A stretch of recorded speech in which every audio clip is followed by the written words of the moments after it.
Dzień dobry, witam Was bardzo, bardzo serdecznie na kolejnym webinarium przeprowadzonym w ramach akcji Pytamy o Zielone, webinarium wprowadzającym do obszarów akcji. Tym razem będziemy mówić o odpadach. Jest z nami Ewa Chodkiewicz, która za chwilkę zacznie.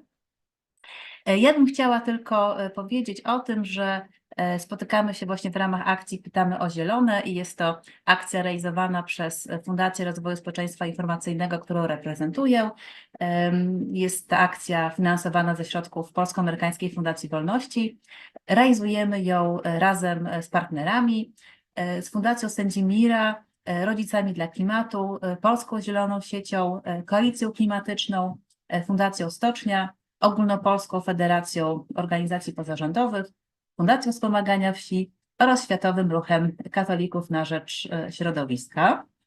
Bardzo, bardzo Was wszystkich serdecznie witam. Dziękuję wszystkim uczestnikom, że zdecydowali się poświęcić ten już w niektórych rejonach kraju wiosenny wieczór na rozmowę o odpadach. Słyszałam, że mieliście ostatnio bardzo intensywny czas, dużo spotkań, więc tym bardziej doceniam obecność i bardzo mnie ona cieszy. Ja nazywam się Ewa Chodkiewicz i od nastu lat jestem związana z tematem ochrony środowiska. Najpierw jako pracowniczka Narodowego Funduszu Ochrony Środowiska i Gospodarki Wodnej, a później przez lata pracowałam w Fundacji WWF Polska, gdzie zajmowałam się różnymi tematami, ale moje serce zawsze z odpadami. Współpracowałam z wieloma organizacjami innymi poza WWF-em, także w temacie gospodarki odpadowej, wspierając czy to edukację ekologiczną w tym temacie, czy gminy, czy społeczności lokalne w projektach dotyczących gospodarki odpadowej, od infrastrukturalnych, twardych projektów do projektów, które miały na celu przekonać kogoś do czegoś, najczęściej do segregacji. A dziś pracuję w biznesie, zajmując się raportowaniem ESG, czyli także tematami odpadowymi, ale nie tylko. Dziś w tej prezentacji, którą mam zaszczyt dla Was przeprowadzić, chcę nakreślić taki obraz tego, jak gospodarka odpadowa dzisiaj wygląda, z czym właściwie się mierzymy, bo każdy z nas jest oczywiście kluczowym elementem, mówiąc nieładnie, gospodarki odpadowej, bo każdy z nas jest producentem tych odpadów. Ale z czym się mierzymy jako Polska i gdzie my w ogóle jesteśmy, dokąd zmierzamy, taka trochę filozoficzna, ale też praktyczna część. Następnie porozmawiamy o roli samorządów, bo tu się dzieje. Oczywiście samorządy działają w ramach ustalonego prawa i tego prawa same nie stanowią. Natomiast tutaj, jeżeli chodzi o temat odpadów, bardzo duża odpowiedzialność ciąży właśnie na samorządach. No i potem zaproponuję kilka pytań ode mnie, o które ja myślę, że warto by było zadać je kandydatom i kandydatkom w wyborach samorządowych, ale najważniejsze jest to, że porozmawiamy o tym, co u Was się dzieje na Waszych podwórkach, w Waszych altanach śmietnikowych albo na Waszych składowiskach odpadów i o tym, o co Wy chcecie zapytać kandydatki i kandydatów. Także jeszcze raz cieszę się, że rozmawiamy. No i najpierw zacznę od tego, że chciałabym dowiedzieć się, z jakimi wyzwaniami związanymi z obszarem odpady mierzycie się w swoich miejscowościach. Co Wam przychodzi do głowy, co Was boli, co widzicie na co dzień, bo tak jak wspomniałam, każdy z nas jest uczestnikiem systemu gospodarki odpadowej, bardzo ważnym ogniwem w tym systemie. Co zaśmiecone lasy, o tak, czyli składowanie odpadów tam, gdzie nie powinno ich być, to jest bardzo duży problem, który jest problemem estetycznym, ale przede wszystkim problemem środowiskowym. I nie chodzi tutaj tylko o to, ale też, że zwierzęta mogą na przykład w lasach zetknąć się z tymi odpadami, zatruć się czymś, poranić, ale też nigdy nie wiemy, co znajduje się w tych odpadach. Czasem mogą to być odpady niebezpieczne, które powodując na przykład zanieczyszczenie gleby czy wód mogą mieć wpływ na ludzi. Zdarza się też niestety, że są to odpady medyczne, które mogą nieść po prostu zagrożenie epidemiologiczne. Także bardzo ważny temat i porozmawiamy także o tym, jak sobie z tym radzić. Dużo dzikich wysypisk śmieci. No tutaj trzeba być bardzo wytrwałym i to już pojawiło się na naszej grupie na Facebooku, ale udostępnię też zarówno listę taką, do kogo w pierwszej kolejności, w drugiej, w trzeciej zgłaszać, oraz wzory pism, tak żebyście nie byli bezradni z tym problemem. Dzwonić, alarmować, nie pozostaje nam nic innego, no i pytać oczywiście naszych samorządowców, osoby kandydujące do samorządów, jak zamierzają sobie z tym poradzić. Odory i śmieci fruwające po okolicznych polach, czyli niezabezpieczone składowisko, nienowoczesne składowisko, niewyposażone w systemy odgazowania. No to też jest jeden z obowiązków gminy, żeby zapewnić taki rodzaj składowisk, które nie będą powodowały uciążliwości. Tutaj też nie pozostawię Was bez narzędzi. Na grupie podzielę się z informacjami, do kogo i gdzie pisać. Po prostu wzory pism, tak żebyście mogli interweniować. Śmieci przy drogach, lasy, nielegalne składowiska śmieci toksyczne w gminie. Czyli znowu odpady, które znajdują się w miejscach do tego nieprzeznaczonych. Tu sytuacja jest o tyle trudna, że budżety gminy są oczywiście workami z dnem, a nie bez dna i są to duże trudności, żeby pozyskać środki, bo usunięcie odpadów, im trudniejsze są to odpady, a takimi są odpady toksyczne, tym jest trudniej i tym jest drożej, natomiast jeżeli znajdują się odpady naprawdę toksyczne, to powinien to być priorytet, bo to naprawdę zagraża zdrowiu mieszkańców. Zaśmiecenie, brak miejsc publicznych. Tutaj od razu pani Małgorzata fajnie podała diagnozę, bo brak koszy, zły stan koszy i rzadkie opróżnianie. No właśnie, a system gospodarki odpadowej jest organizowany na poziomie lokalnym, o czym zaraz będziemy mówić. Więc skoro pani już jako uczestniczka tego systemu gospodarki odpadowej, jako zwykła mieszkanka dostrzega, że te kosze są w złym stanie i rzadko opróżniane, to jest już prosta diagnoza do tego, co trzeba zrobić. Ich powinno być więcej i powinny być opróżnione wtedy, kiedy się zapełnią.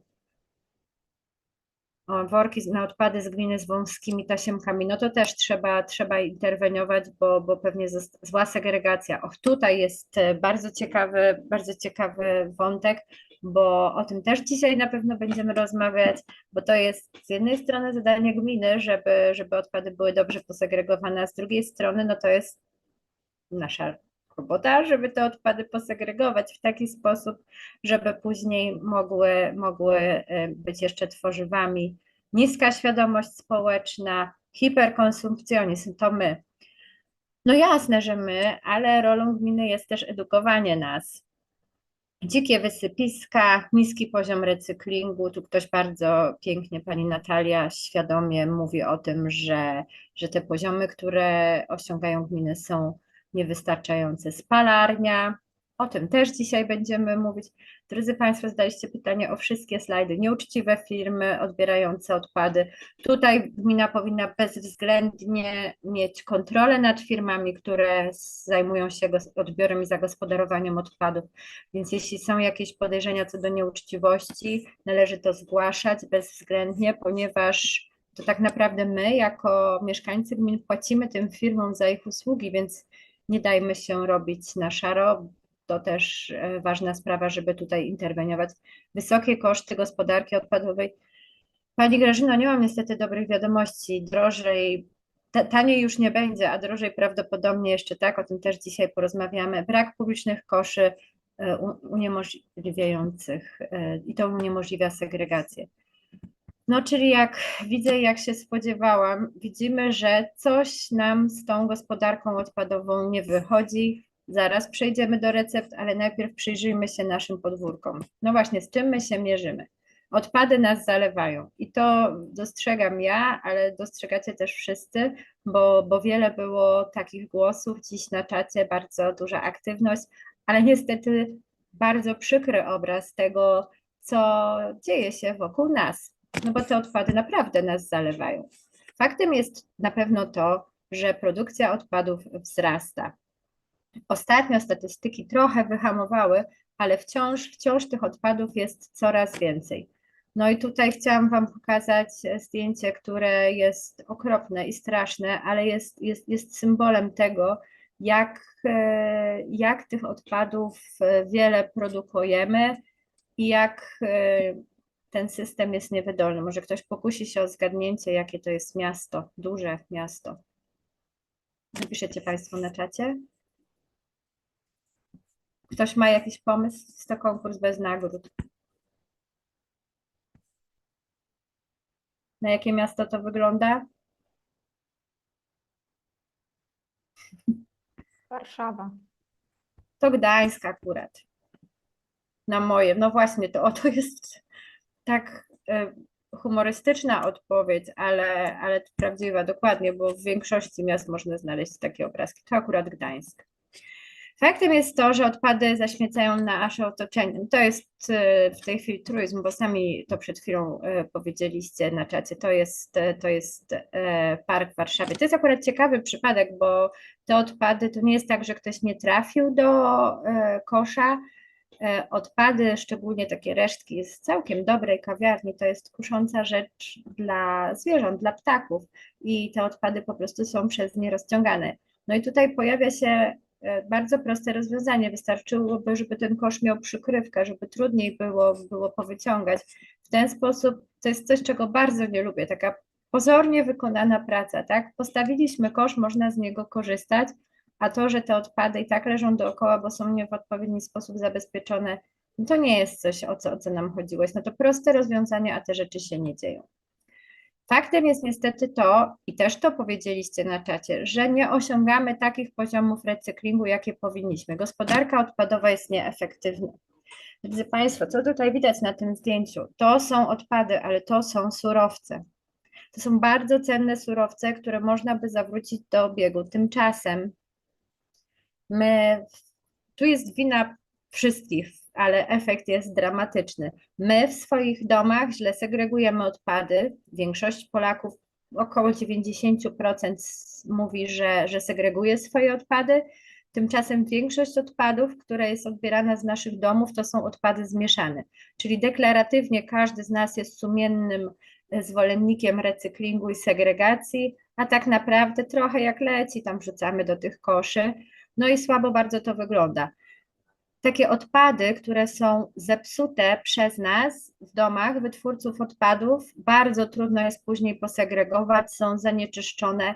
I owszem, istnieją różne wymyślne technologie, które mogłyby pomóc w tym, żeby segregować śmieci, ale z inwencją ludzką, która jest nieskończona, z kreatywnością naszą, ciężko sobie tym maszynom poradzić.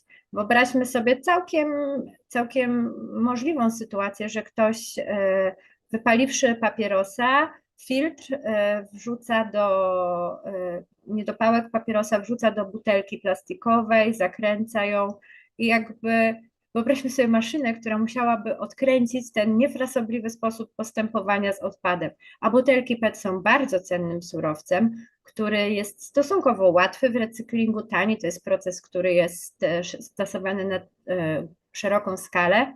Tymczasem w Polsce nie idzie nam to najlepiej, ta zbiórka butelek, o tym jeszcze będziemy za chwilę rozmawiać.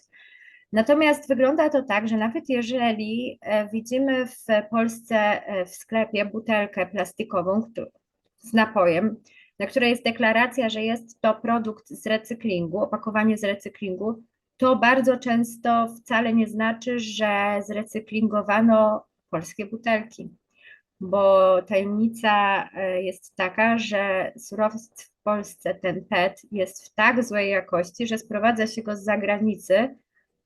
Jest to bardzo absurdalne. Chciałam tylko powiedzieć na tym slajdzie, że marnujemy zasoby. No i odpady nas zasypują. Odpadów jest wszędzie. Znowu Gdańsk, już nie róbmy konkursu, ale takie same obrazki możemy zobaczyć w każdym z miast. Odpadów jest pełno i jest dookoła. Faktem jest też to, że my tak naprawdę jako ludzie, którzy są na pierwszym etapie gospodarki odpadowej, wytwórcy odpadów w domu, gubimy się w gąszczu zasad dotyczących segregacji. No bo teoretycznie, znowu ten biedny Gdańsk, ja tam często jeżdżę po prostu. Teoretycznie właściciele domów jednorodzinnych dostają informacje na temat tego, kiedy będzie wywóz gabarytów. Teoretycznie ci Państwo wiedzieli, kiedy ktoś przyjedzie po te odpady. Sfotografowałam ten fotel, gdyż on stał tygodniami, wręcz miesiącami.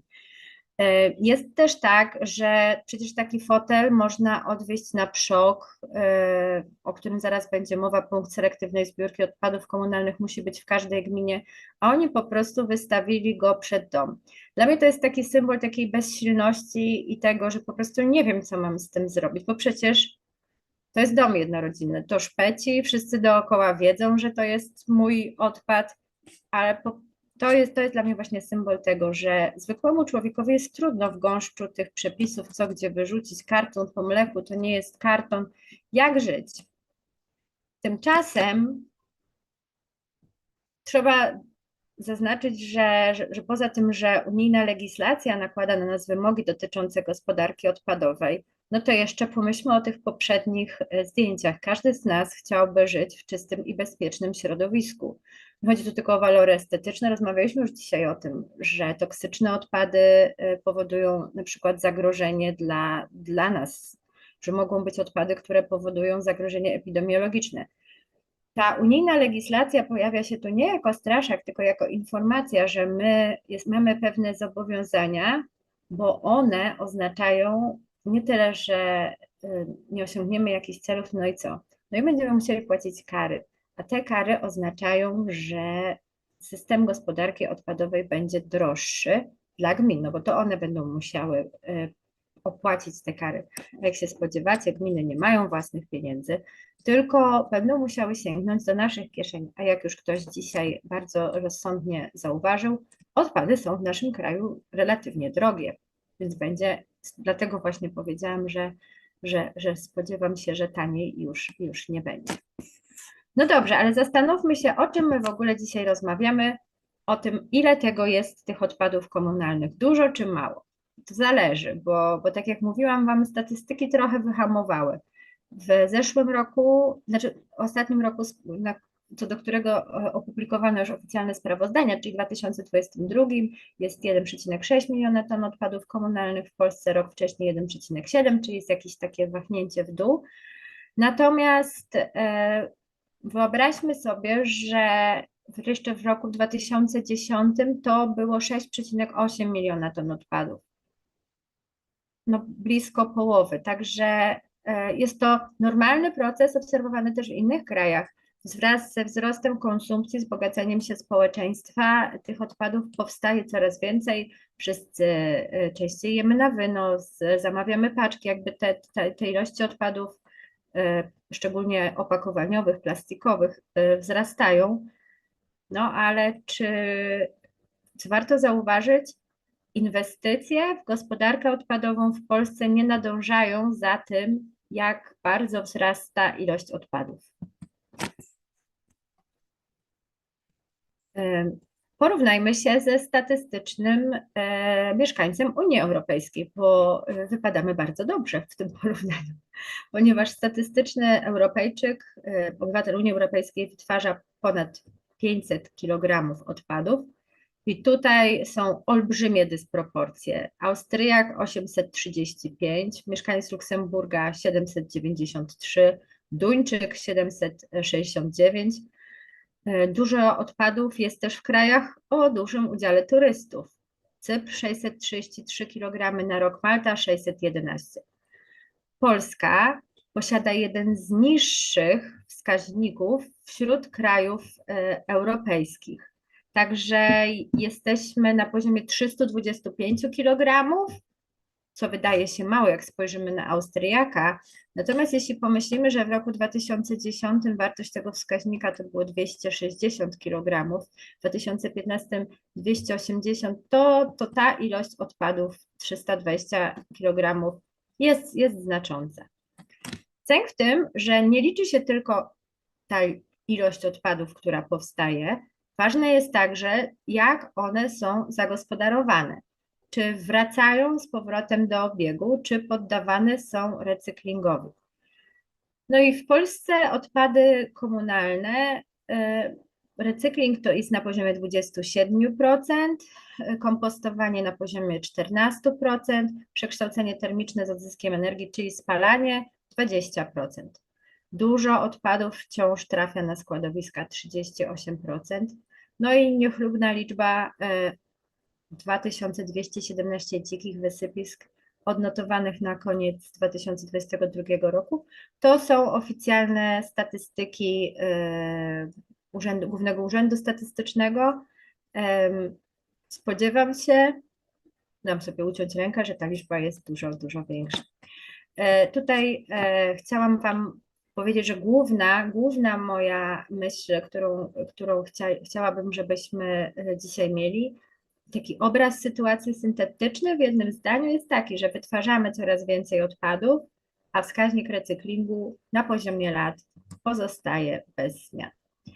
Tutaj chciałabym, żebyście zobaczyli, co my mamy właściwie w tych odpadach komunalnych, bo często, i nawet ja na zdjęciach pokazałam odpad wielkogabarytowy, czyli ten mebel, czy jakieś inne odpady budowlane, były tam rozciągnięte tekstylia. Natomiast głównie w naszych odpadach komunalnych mamy odpady kuchenne, zielone, papier, tekturę, w zależności od tego, jaki to jest rodzaj miejscowości, jest tego więcej lub mniej, ale to są te główne komponenty. Szkło, metale i odpady wielomateriałowe. Tworzywa sztuczne, szkło, metale to są rzeczy, które bezwzględnie powinny trafiać do recyklingu. On jest prosty, stosunkowo łatwy, a tak się nie dzieje.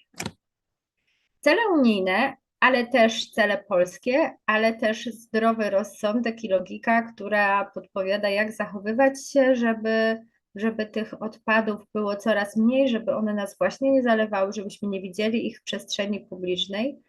To jest taki model gospodarki o obiegu zamkniętym. I to jest coś, co praktycznie wszystkie samorządy powinny obrać sobie za cel, bo to jest cel unijny, to jest cel polski i to jest też cel, na który można pozyskać środki unijne. Także ważne jest, żeby nasi kandydaci, bo już myślę o pytaniach do nich, mieli świadomość tego, że coś takiego istnieje.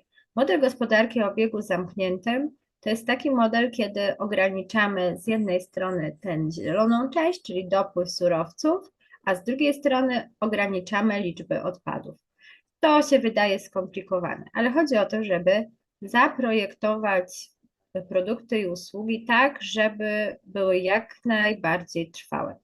Ciężko jest czasem zrozumieć, co jest zgodne z modelem gospodarki o obiegu zamkniętym, ale prawie każdy z nas obecnych tu na tym kolu ma przy sobie, no może w odległości kilku kroków, przedmiot, który jest totalną antytezą i przeciwieństwem gospodarki o obiegu zamkniętym, i to jest telefon komórkowy. Jaki byście nie mieli, stary, nowy, lepszy, gorszy, to telefon komórkowy jest totalnym zaprzeczeniem gospodarki o obiegu zamkniętym.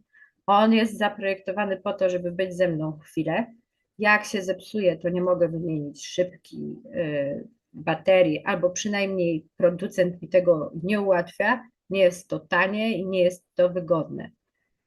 Dodatkowo zawiera cenne metale ziem rzadkich i nie jest zastosowany w naszym kraju szeroko dostępny jakiś model recyklingu tych telefonów. Czyli telefon komórkowy to jest typowy przykład tego, jak nie powinno się działać, jeżeli chce się chronić zasoby. Bo zgodnie z modelem gospodarki o obiegu zamkniętym odpadów powinno być coraz mniej. Mniej ich powinno trafiać na składowisko i wszystko powinno być zaprojektowane tak, żeby być przygotowane możliwe do ponownego użycia i recyklingu. No i co mówią tak konkretnie te cele unijne? W 2024 roku powinniśmy mieć 45% recyklingu odpadów komunalnych. Szybko wrócimy sobie i zastanówmy się, czy damy radę w tym naprawdę już krótkim czasie podskoczyć z 27% do 45%. Oczywiście życzę nam wszystkim powodzenia, ale to wymaga inwestycji i długotrwałego planowania. Zakładany jest procentowy wzrost, czyli ten 45 w tej chwili liczba szalona, jeżeli weźmiemy pod uwagę to, co się dzieje w Polsce, ale to jest dopiero początek, bo my mamy stopniowo się polepszać i już rok później ma to być 55%, w 2030 roku 60%, a w 2035 roku aż 65%. Ja wiem, to jest trudne i w sumie możecie się zastanawiać, po co nam te wszystkie liczby, ale chcę Wam pokazać, że wciąż te wysiłki, zarówno krajowe, jak i samorządowe, nie są wystarczające, żeby dogonić kraje unijne, żeby dorównać do tych poziomów, do tych wymogów, a za każdą tonę, za każdy procent odpadów, który nie będzie zagospodarowany w ten sposób, bo to są przepisy, które będą nas obowiązywały, będziemy płacić kary. Stąd warto rozmawiać z samorządowcami o odpadach, bo rozmowa o odpadach jest rozmową o środkach, które są w gminie, więc rozmowa o odpadach jest też rozmową o tym, czy będziemy mieć nowe boisko, czy będziemy mieć nową szkołę, czy będziemy musieli płacić horrendalne kary za niewłaściwe zagospodarowanie odpadów. Pamiętamy też, wróćmy, przepraszam, że tak klikam, ale chcę, żebyśmy przypomnieli sobie, jak wygląda struktura tych odpadów komunalnych, to znaczy, gdzie one trafiają. W tej chwili składowanych jest 38% odpadów.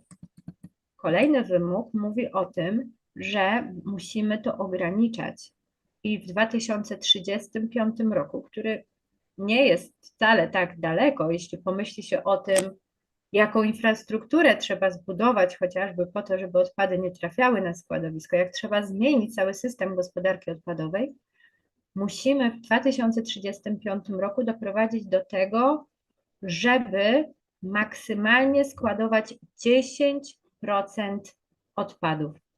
Czyli ta zmiana musi być szybka i dramatyczna. Tak nie jest, nic się nie dzieje. Dodatkowe rzeczy, które powinny się pojawić, na które czekamy, to system kaucyjny. I system kaucyjny nie jest obowiązkiem gminy wprowadzenie go, ma to być wprowadzane centralnie, ale on też będzie powodował pewne trudności, ponieważ jeżeli będzie system kaucyjny, czyli to, o czym wszyscy marzymy, wszystkie badania pokazują, że konsumenci w Polsce są na to gotowi i bardzo chcą takiego systemu kaucyjnego, żeby można było w sklepie zwrócić butelki i otrzymać za to zwrot pieniędzy, to ten system trochę też namiesza i skomplikuje system gospodarki odpadowej, bo te wszystkie butelki zostaną zabrane z rynku odpadowego, zabrane niejako z tego systemu, którym nadzorują gminy, i te gminy muszą jeszcze więcej recyklingu mieć z innego rodzaju surowców albo z kompostowania, bo tych butelek po prostu nie będzie w systemie. One wrócą do obiegu. Powinno być zbieranych już w 2029 roku 90% butelek, które są wprowadzone na rynek, czyli to znowu kolejny skok, który musimy wykonać.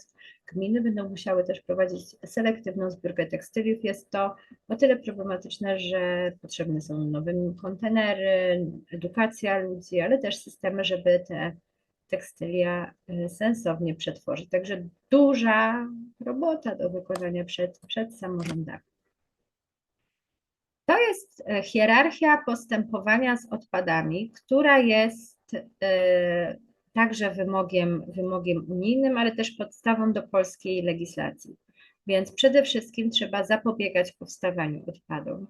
Potem dołożyć starań, żeby móc przygotować je do ponownego użycia, czyli naprawić na przykład. Dopiero potem pojawia się recykling na większą skalę przemysłowy. Inny odzysk, czyli ewentualny odzysk z pozyskaniem energii, czyli spalanie odpadów. No i dopiero gdzieś na końcu, naprawdę, jeżeli nie uda się już nic zrobić z odpadami, to można ewentualnie je dać na składowisko, no ale pamiętajmy o tym wymogu 10%. Co jest trudne, to to, że u nas w Polsce w systemie gospodarki odpadowej ta piramida jest zupełnie odwrócona, bo to właśnie tego składowania jest bardzo dużo. No więc zapalam lampkę i włączam Waszą czujność, jeśli chodzi o temat odpadów, i cieszę się, że już dzisiaj pojawił się, znaczy nie cieszę się, bo nie lubię tego tematu, ale cieszę się, że pojawił się już na czacie dzisiaj, bo to znaczy, że to też dla Was jest ważne. Moi drodzy, to wszystko, o czym do tej pory mówiliśmy, o gospodarce obiegu zamkniętego, o takim postępowaniu z odpadami, żeby one nie powodowały uciążliwości, żeby była ta sytuacja, w której jest najkorzystniejszy sposób ich zagospodarowania ze względów ekologicznych, ze względu na naszą planetę, ale też jeżeli chodzi o finanse i cele unijne, to spalarnia jest jednym z, tak jak widzicie tutaj, gorszych sposobów zagospodarowania. Potem jest już tylko składowanie, jeśli chodzi o hierarchię. Natomiast to jest bardzo popularny temat w Polsce i bardzo wiele gmin, bardzo wiele samorządów widzi nadzieję w spalarniach i to jest z jednej strony zrozumiałe, bo tak jak już rozmawialiśmy, w Polsce powstaje dużo odpadów złej jakości i jest takie myślenie życzeniowe, że po prostu spalając te odpady, one wyparują, znikną i nie będzie problemu. Natomiast niestety problem będzie, bo z jednej strony gminy muszą zapewnić te systemy recyklingu, a piece spalarniane to też nie jest wyjście na antidotum na całe zło systemu gospodarki odpadowej w Polsce, ponieważ jeżeli spalarnia jest podłączona na przykład do sieci ciepłowniczej, to żeby zapewnić to trzeba zapewnić odpowiednią kaloryczność odpadów, czyli odpowiedni skład. Nie można tam wrzucić do tego pieca, mówiąc kolokwialnie, byle czego. W związku z tym, jakie odpady mają dobrą kaloryczność? To są te same odpady, które są łatwe i do recyklingu, które powinny do tego recyklingu trafiać, co oznacza, że będzie tutaj taka konkurencja pomiędzy spalaniem odpadów a recyklingiem, czyli te odpady, które w myśl przepisów powinny być zrecyklingowane, będzie duża pokusa, żeby dostarczyć je do tego pieca, do tej spalarni, tak żeby zapewnić ciepło.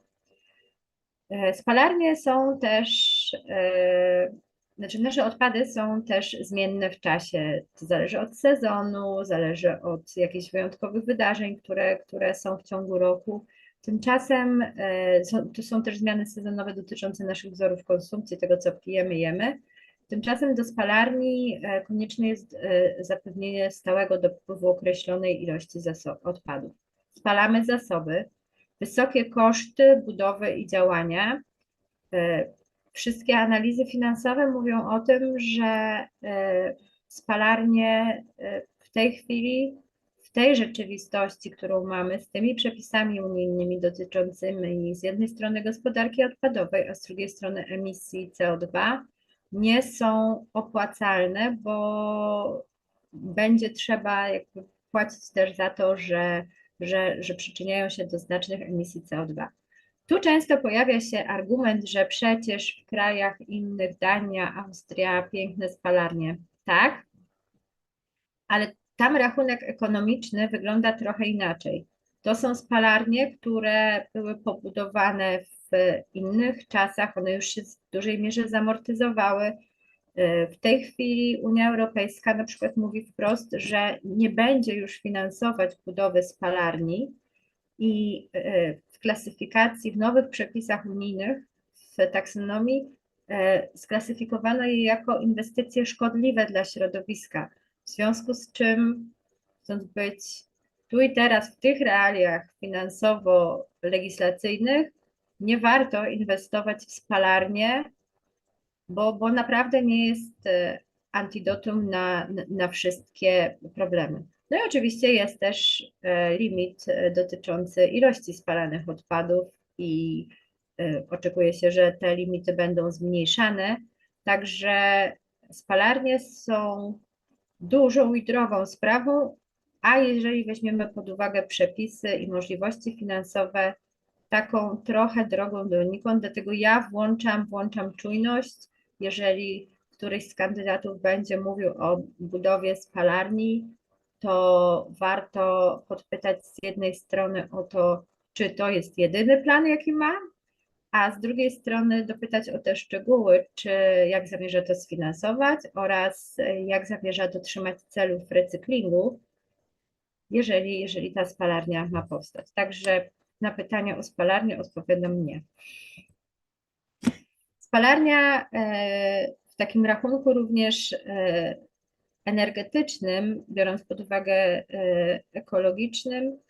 ekologię, ochronę środowiska, ochronę planety, to wcale nie zaoszczędza się tak wiele energii, bo jeżeli policzymy to recykling, jeżeli porównamy wytworzenie nowego produktu, a zrecyklingowanie produktu, i jakie to daje oszczędności, to jest bezkonkurencyjne wobec spalarni.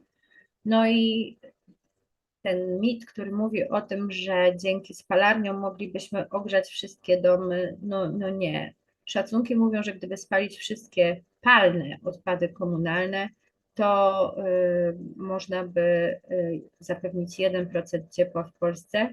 Jest to nieopłacalne, bo koszty tych inwestycji są szalone.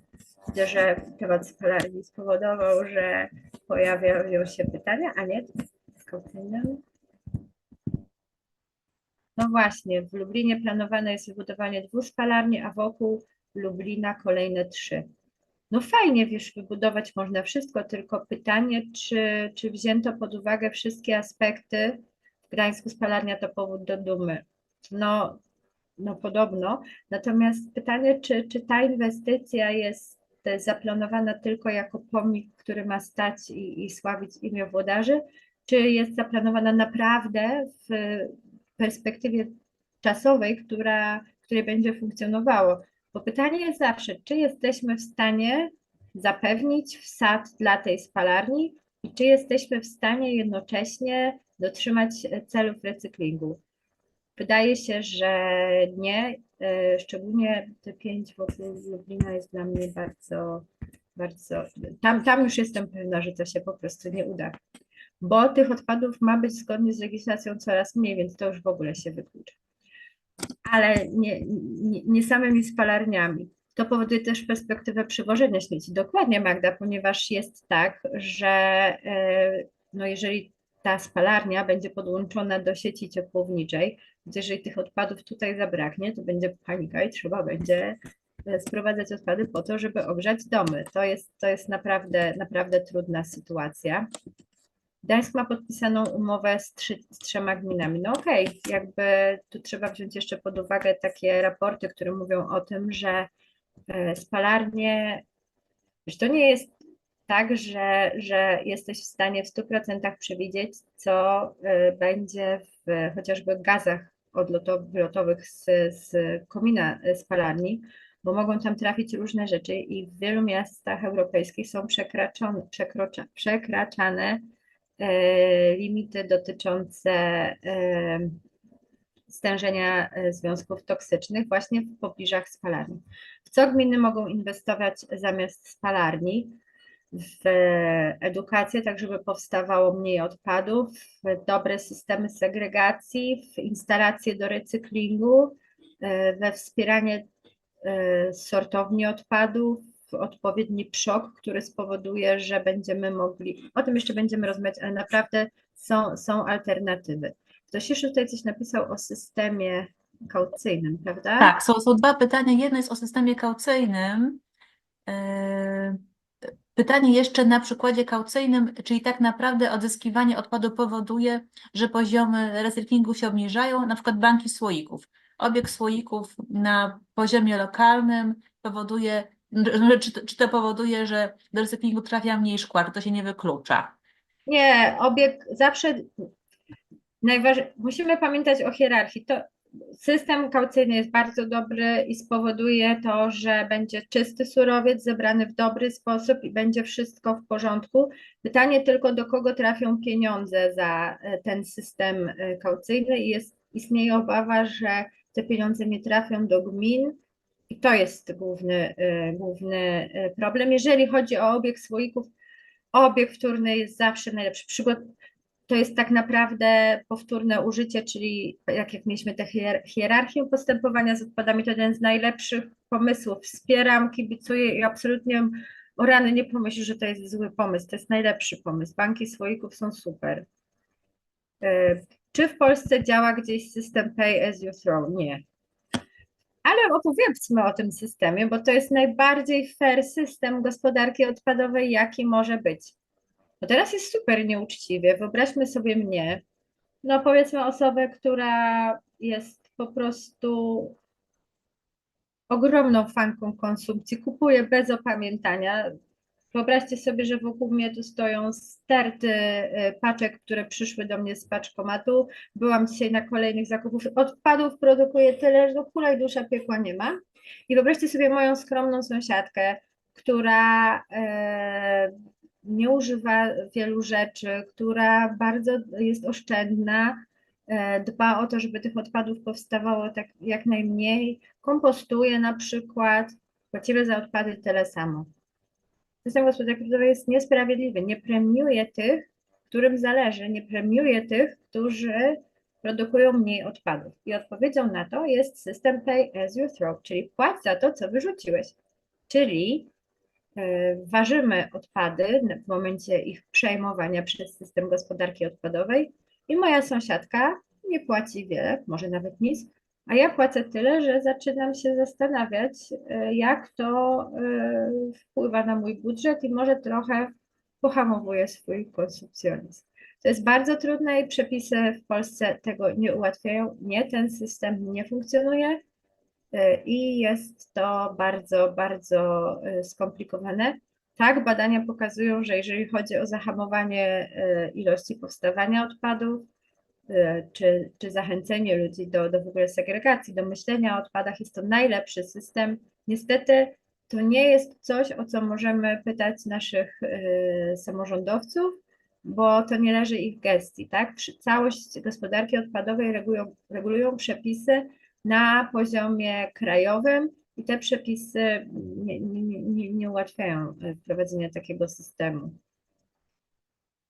Czy nie pomogłoby prasowanie odpadów papierowych i plastikowych?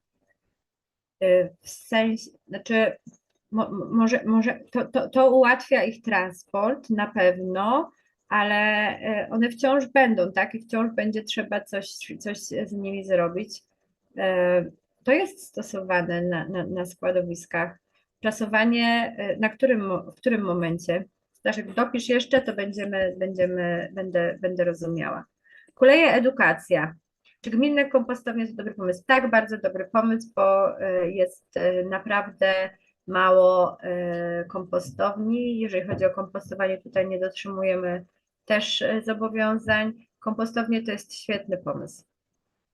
Tam się jeszcze wcześniej pojawiło pytanie, jak można wyegzekwować sprzątanie śmieci od właścicieli prywatnych, jak ktoś, nie wiem, działkę sobie zaśmieca, trzyma tam graty. To jest bardzo trudne, natomiast tutaj też trochę wolność Tomku w swoim dołku, ale jednak nie, bo jest ustawa o utrzymaniu porządku, która zobowiązuje właścicieli nieruchomości. Wiesz co, wrócę z odpowiedzią na to pytanie, do kogo się zgłosić. Można to zgłosić w ogóle jako po prostu nielegalne składowanie odpadów i trzymanie ich w miejscach do tego nieprzeznaczonych i wtedy można nawet, mówiąc kolokwialnie, naskarżyć do służb, że jest to uciążliwe, co robi nasz sąsiad.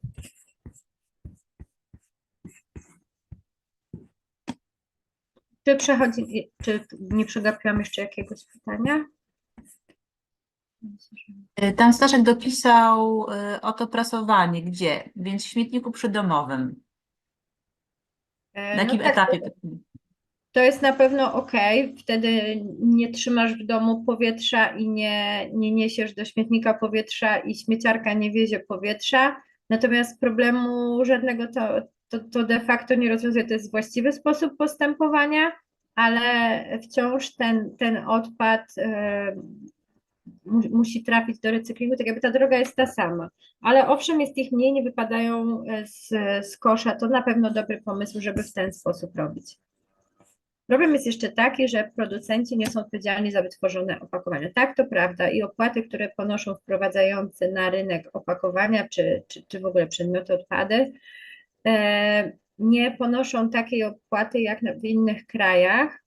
Ja też czekam na system kaucyjny i owszem, Wniosek jest taki, że ponieważ nie ponoszą opłat, to brakuje pieniędzy w systemie, bo uczciwie rzecz biorąc, ci, którzy produkują którzy produkują opakowania, odpady, w ogóle powinni się dokładać do systemu gospodarki odpadowej, producenci, którzy wprowadzają je na rynek.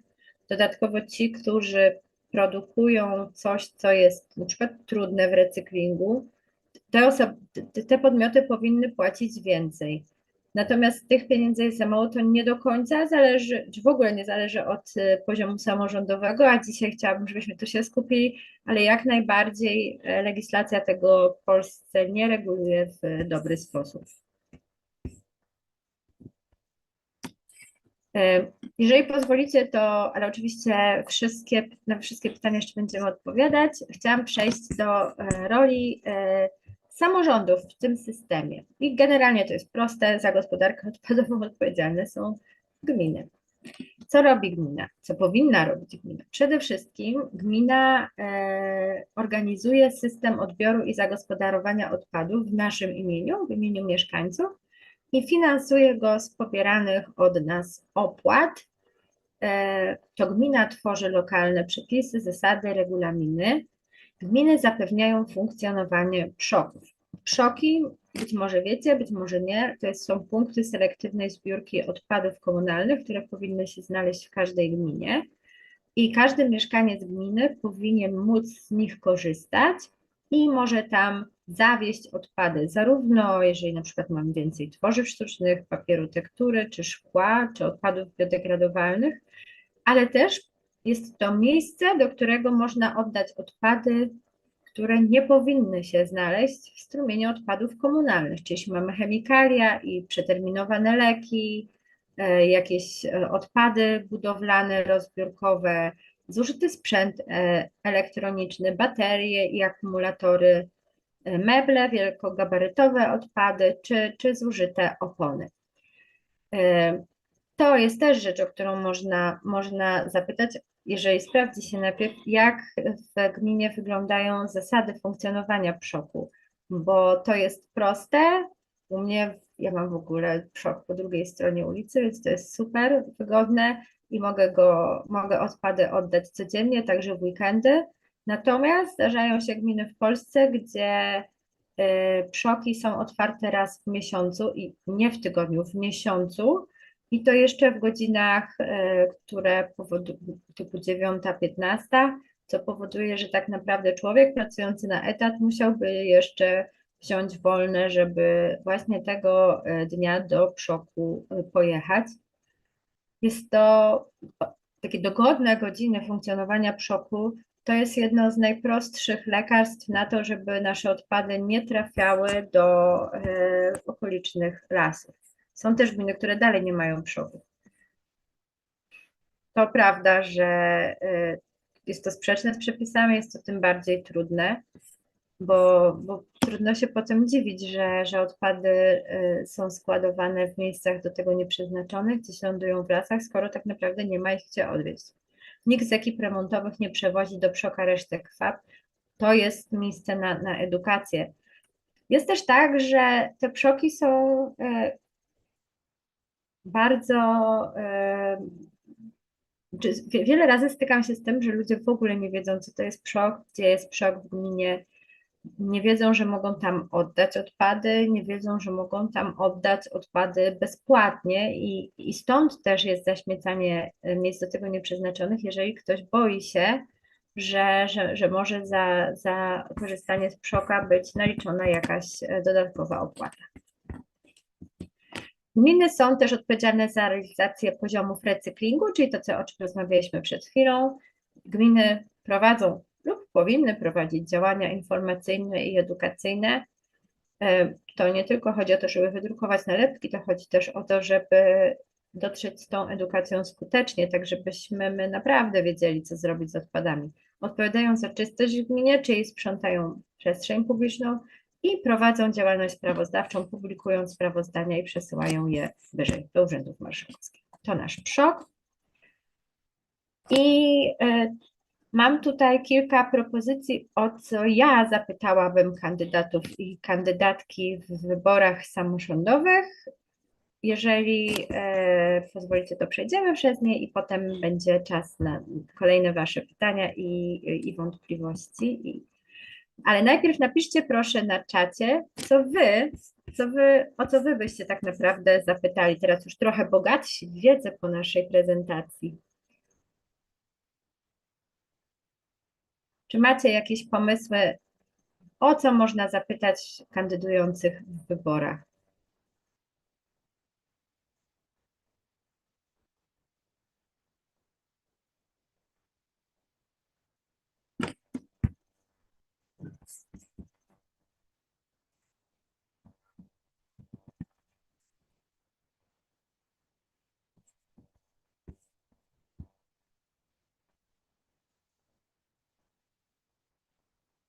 Słuchajcie, nikt nie pisze, więc działania edukacyjne. Tak, oto jakie działania edukacyjne są prowadzone, bo to jest bardzo ważne i e, ważne jest, żeby dopasować je do wszystkich grup społecznych. Zazwyczaj odbywa się albo edukacja osób, albo edukacja dzieci, albo wywieszenie czegoś na altanach śmietnikowych. Natomiast jest wiele osób pomijanych. Wiecie, ja mając doświadczenie w rozmowach z mieszkańcami gmin, zdarza się, że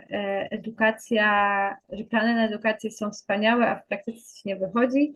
Zdarzyło mi się pracować z gminą, gdzie opracowano super fajną i użyteczną aplikację, która mówiła jak segregować, podawała terminy wywozu różnych frakcji odpadów, to było świetne. Natomiast nikt z mieszkańców praktycznie o tym nie wiedział, bo zabrakło takiej refleksji, że to trzeba wypromować. Także edukacja jest super ważna. Kiedy w gminie pojawi się przestrzeń na wymienialnie, podzielnie czy naprawialnie? To jest super pomysł, który naprawdę działa w wielu gminach. Z jednej strony to takie wymienialnie, podzielnie i naprawialnie to jest miejsce, gdzie można się spotkać, poznać. Z drugiej strony to powoduje, że po prostu nie powstają odpady, bo są rzeczy, które mi się znudziły, nie wiem, z których wyrosły dzieci i one naprawdę mogłyby znaleźć jeszcze drugie życie. Także o to warto pytać i to można naprawdę zorganizować tanim kosztem, bo każda gmina ma jakąś przestrzeń, którą może udostępnić.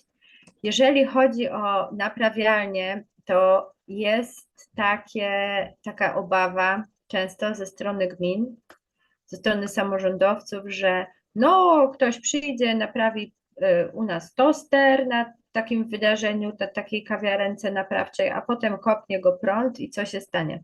I to jest naprawdę rzecz, której samorządowcy się boją. Wtedy warto podpowiedzieć, że za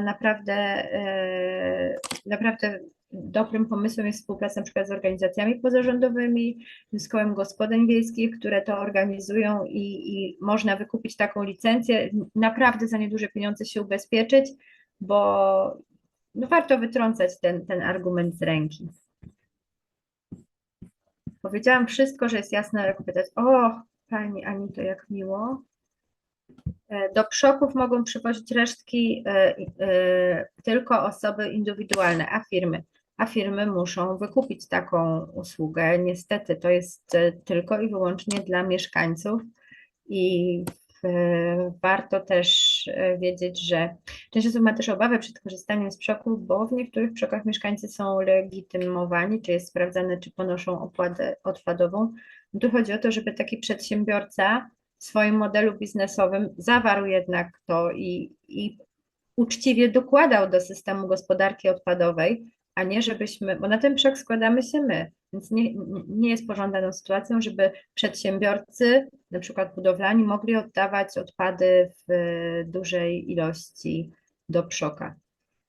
Co zrobienia życzodzielni na terenie przok? Miejsca, gdzie można oddać dobre rzeczy, które będą na kogoś czekały.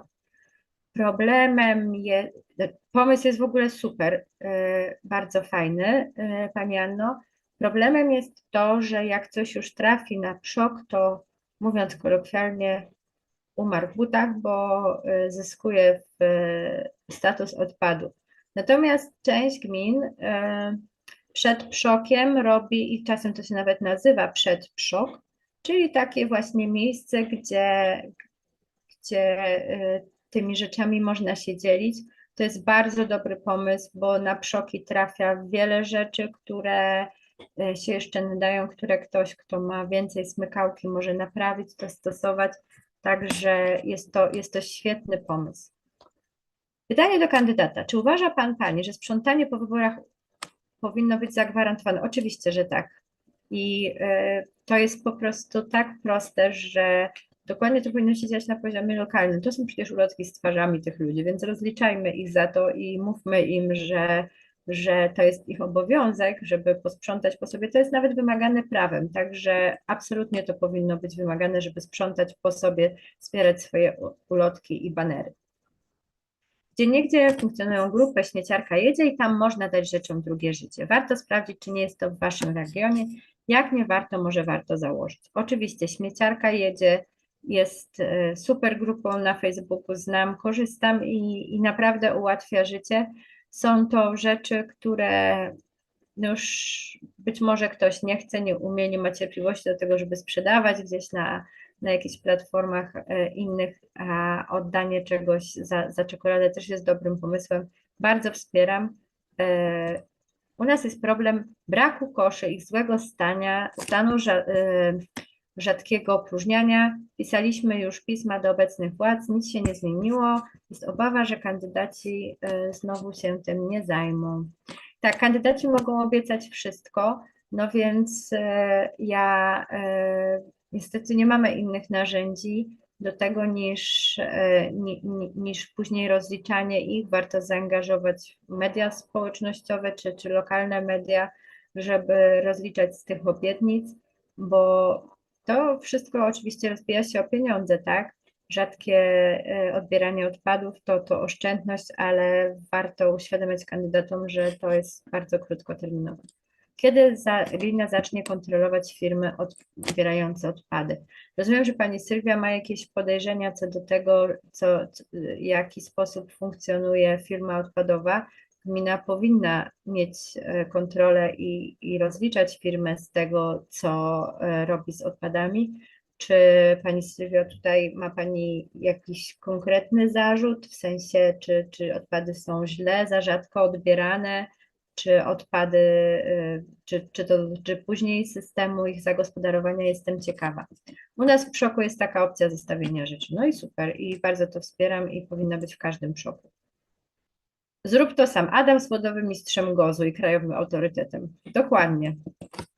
O to właśnie możemy pytać kandydatów. Pani Sylwia niech wróci do nas z większą ilością szczegółów, a ja teraz przedstawię kilka moich pytań, ale do waszych jeszcze wrócimy.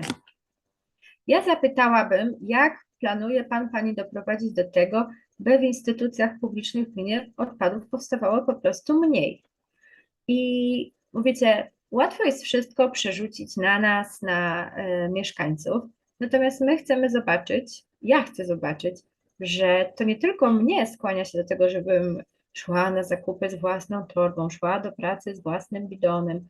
Chcę też zobaczyć, że moi samorządowcy naprawdę traktują tę sprawę serio i zaczną od siebie, bo przecież przykład idzie z góry.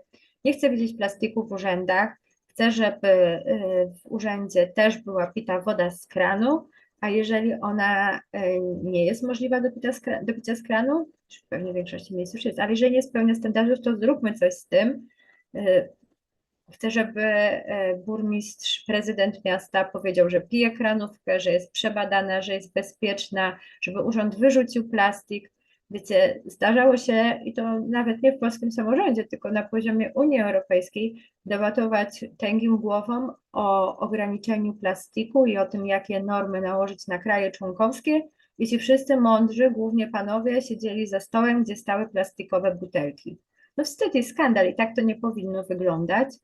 Czyli ja chcę widzieć w urzędzie kosze do segregacji i chcę, żeby oni zaczęli od siebie, bo wtedy jest to fair. Tak jak na przykład robi Polanica, chcę takie tytuły widzieć o każdej miejscowości. Urząd ma dawać przykład. Drugie pytanie. moje do kandydatów byłoby takie, czy zamierzają stosować w urzędzie zielone zamówienia publiczne, bo to jest ogromny rynek na usługi. A tymczasem, wiecie, my oszczędzamy swoje pieniądze prywatne, pieniądze gmin, z pieniędzmi samorządowymi, z pieniędzmi publicznymi bywa różnie. I organizowanie takich miejsc, gdzie możemy się spotkać jako mieszkańcy i naprawiać rzeczy, wymieniać się, to jest ok. Natomiast ja też chcę, żeby, nie życzę żadnemu włodarzowi, żeby spadł z krzesła, ale gdyby tak się zdarzyło, po prostu gdyby zepsuło mu się krzesełko i gdyby z niego spadł, niech wezwie lokalną złotą rączkę i naprawi. To naprawianie to nie ma być tylko deklaratywne, że mamy cerować nasze swetry. W urzędzie też tak ma być. Zawsze ma być tak, że mają być zielone zamówienia publiczne. Oni mają zwracać uwagę na to, co się dzieje w urzędach. Urzędy dużo zamawiają, dużo kupują, dużo organizują. Wszystkie wydarzenia powinny być wzorowe pod względem ekologii, w tym także powstawania odpadów. Koniec z jednorazówkami. Jeżeli jedzenie to lokalne, jeżeli jakieś naczynia to wielorazowe, nie tylko wysiłek powinien być po naszej stronie, ale też po stronie urzędników. W szkołach można wstawić kraniki. No właśnie, żeby ułatwiać ludziom te ekologiczne zachowania na takim poziomie. No i super, butelki wymienne to jest świetny pomysł. Wróciłam jeszcze do tego. Moja szkoła ma zdroje wodne i na lekcjach można tylko wodę z bidonu. No i spoko. Fajnie, fajny pomysł. I dużo mieszkańców. Butelki zwrotne, szklane to jest świetny pomysł i taki przykład ma iść z góry, bo wiecie, tutaj pojawiło się to zdjęcie w prawym górnym rogu pieniędzy, bo taki rynek tych zamówień publicznych to jest całkiem spory rynek i jeżeli będzie duże zapotrzebowanie na zielone zamówienia publiczne, to powstaną takie usługi. W tej chwili widzimy, o, burmistrz chyba wysłuchał Pani wypowiedzi. Jeżeli jakiś burmistrz mnie słuchał, to go bardzo serdecznie pozdrawiam. Planówka nadaje się do picia, więc zachęca. No właśnie, więc zachęca. Ja nawet zachęcam do tego, żeby gdzieś na stronie się tym chwalić i publikować wyniki badań wody, bo ludzie są nieufni i boją się o swoje zdrowie. Narosło wiele mitów z tą kranówką. Tymczasem no to jest trochę strata pieniędzy i kupowanie plastiku. Także zielone zamówienia publiczne są tematem, który warto poruszyć. Gdyby oczywiście tak się nie wydarzy, ale samorządowiec nie wiedział, czym są zielone zamówienia publiczne, to warto podpowiedzieć, że chodzi o to, czy kupując będą zwracali uwagę na aspekty ekologiczne, czy będą wybierali rzeczy lokalne, czy będą organizując wydarzenie lokalne dbali o to, żeby tam nie było jednorazówek i żeby potem ktoś po tym posprzątał. Zielone zamówienia publiczne to jest ważny temat właśnie dla samorządowców. Niech zaczynają od siebie, a my potem, albo w tym samym czasie. Wspieranie inicjatyw mających na celu przeciwdziałanie marnowaniu żywności. I to rozumiem w dwóch aspektach. Po pierwsze, budowa czy stworzenie takich miejsc, gdzie można się wymieniać żywnością. Często jest tak, że to się dzieje nieformalnie wszędzie, że przy jakichś bazarkach są miejsca, gdzie można już takie podwiędnięte warzywa zgarnąć. Są takie miejsca, pewnie je znacie. Natomiast postawienie takiej lodówki powoduje też, że nie wiem, jakieś lokalne restauracje czy kuchnie mogłyby dzielić się tym, co zostało i samorządowcy powinni wspierać budowę takich jadłodzielni czy lodówek sąsiedzkich. Natomiast ważny jest też aspekt szkół i w ogóle miejsc żywienia zbiorowego, bo one są organizowane, finansowane z pieniędzy samorządowych. I tu no, marnuje się dużo żywności, nie ma co ukrywać. Możliwe są proste zabiegi, które powodują, że w tych szkołach tych odpadów powstaje mniej, typu porcjowanie żywności na życzenie, Jest też taki projekt, który przeprowadził Izabelin, który zachęca szkoły ze stołówkami, a tych jest już niestety coraz mniej, do tego, żeby odzyskiwać część niewykorzystanych posiłków i przerabiać je czy to w domach, bo tego dotyczy ta książka, ale robią to też na poziomie miejsc żywienia zbiorowego, żeby jeden dzień w tygodniu chociaż dzieci miały takie posiłki, które są wciąż pełnowartościowe, ale jest to kreatywne wykorzystanie tego, co zostało w kuchni. Kuchnia wyrzutków, świetny folder autorstwa Sylwii Majcher, polecam. O, kolejne pytanie. Słuchajcie, no tak jak mówiłam, włodarze miast, nasi samorządowcy powinni świecić przykładem. Ja chcę wiedzieć, czy w swoim gospodarstwie domowym segregują i jakie sposoby na ograniczenie ilości odpadów mają. Nie chodzi o to, żeby zadeklarowali wszystko, tak jak statystyczny Polak, który deklaruje, że segregacja jest dla niego bardzo ważna i się tym przejmuje. Po pierwsze, osoby naprawdę zaangażowane w ekologiczny styl życia będą promować go także na poziomie lokalnym, a po drugie, to no właśnie samorządowcy są naszymi lokalnymi celebrytami. Tak jak Kim Kardashian jest celebrytką, ona tu się pojawiła. Chodzi o to, że warto jest zaangażować samorządowców i zobaczyć, czy oni naprawdę, z tym chcę dowiedzieć, czy oni naprawdę poświęcają się ekologii. A z drugiej strony chciałam Wam opowiedzieć o świetnym filmiku, który można znaleźć na YouTubie, który bije rekordy popularności, gdzie wójt gminy Klębów nagrał filmik o tym, jak kompostuje u siebie w ogródku. To był film, który był nagrany w celu promocji w ogóle systemu, całego procesu kompostowania. Natomiast są jakieś szalone zasięgi, obejrzało bardzo dużo osób. Część osób po prostu, żeby zobaczyć, jak wygląda ogródek wójta, część dla śmiechu. Niemniej jednak cokolwiek, to zadziałało i efekt jest taki, że kompostowanie jest tam coraz popularniejsze. Natomiast wierzę w to, że właśnie osobiste zaangażowanie, osobiste przekonania wpływają na to, w jaki się sposób później działa. Kolejne pytanie to jak będzie pan promować rozwiązania, które minimalizują wytwarzane odpady i promujące recykling podczas wydarzeń lokalnych? Tu już trochę o tym mówiliśmy, że gminy dużo organizują, a z drugiej strony jest też tak, że więc dużo zamawiają, więc ważne, żeby wtedy dbały o ekologię. Jest też tak, że pojawiają się, że gdy dzieją się jakieś wydarzenia dotyczące czegoś zupełnie innego, warto tam wplatać fragment ekologiczny i że już mamy tych ludzi, to warto ich również zachęcać do bycia zero waste albo chociaż trochę less waste.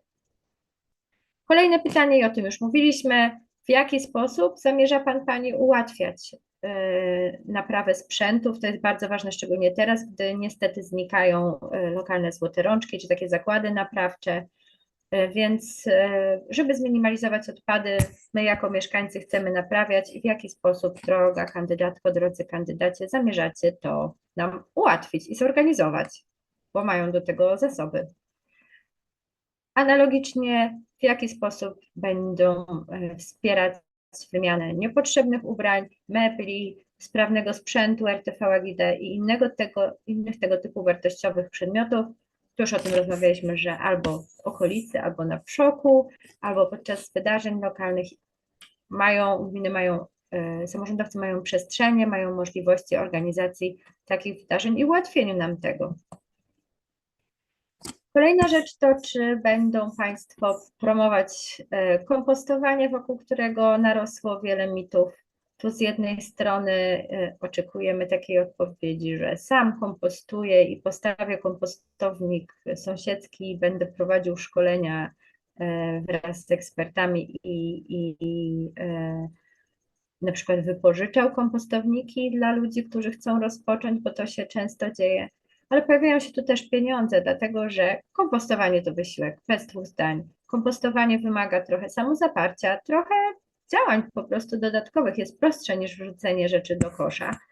Więc należy nam się ulga za to jako mieszkańcom, bo jest taka możliwość, żeby ci, którzy kompostują, płacili mniej. Natomiast część gmin robi sobie z nas żarty i te zniżki są w typu złotówki miesięcznie, co nie jest wystarczająco motywujące. Natomiast jeśli ktoś by już wypożyczył nam kompostownik i gdyby ta zniżka była na tyle dotkliwa, żeby mnie też trochę motywowała, to ja również chętnie jako mieszkaniec pewnie będę kompostować.